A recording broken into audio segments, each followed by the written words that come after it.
Vous remarquerez tout à l'heure un texte que j'avais écrit à l'époque, que j'ai retrouvé sur un vieux cahier de 79, qui était écrit par les mains de Steve Jobs, et ça a été une révélation. Bon, on va commencer par une petite présentation très rapide. Je m'appelle David Paoli, donc je suis gérant de la société iLoop, et je travaille dans l'informatique depuis toujours. Et avant tout, j'exerce ma passion. À quel moment tu as su que tu aimerais faire ce travail? À l'âge de 9 ans, voilà, puisque j'ai découvert l'informatique en 1979. Vous remarquerez tout à l'heure un texte que j'avais écrit à l'époque, que j'ai retrouvé sur un vieux cahier de 79, qui était écrit par les mains de Steve Jobs, et ça a été une révélation. J'ai découvert l'univers Apple. Là où certains ne voient que folie, nous voyons du génie. Car seuls ceux qui sont assez fous pour penser qu'ils peuvent changer le monde y parviennent.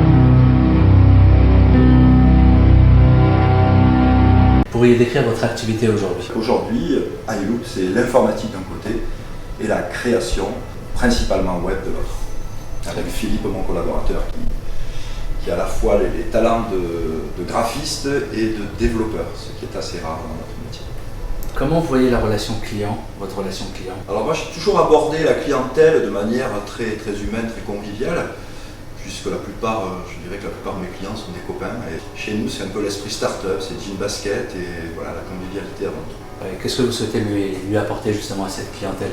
Disons tout d'abord mes services, puisque moi j'estime que je suis surtout orienté sur l'utilisateur plus que la machine.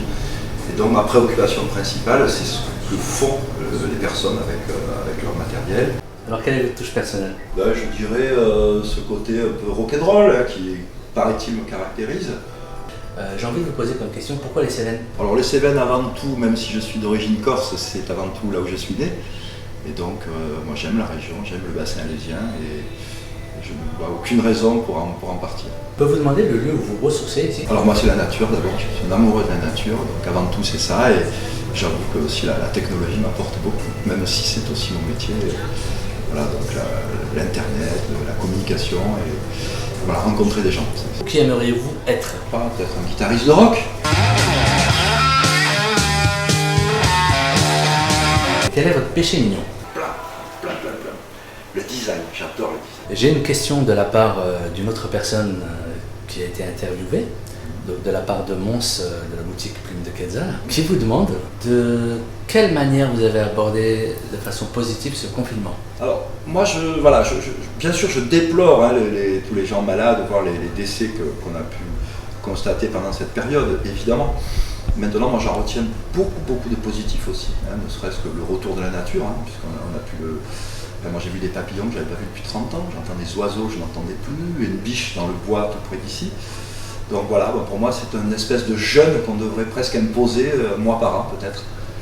Très bien. Avant de se quitter, je vais vous proposer de poser une question aussi pour la prochaine personne interviewée. Peut-être, comment voyez-vous le nouveau monde 2.0, le monde 2.0 là, qui j'espère va s'imposer.